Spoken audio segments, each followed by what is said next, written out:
truth is, inaaya ako ng parents ko para mag-migrate papuntang Canada. And sabi ko sa kanila na ayoko. But you know what? It actually made me think. Dapat i-pursue ko talaga kung ano yung gusto ko.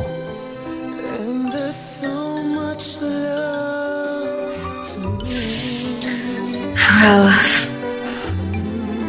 I'm happy for you. To pursue what I want.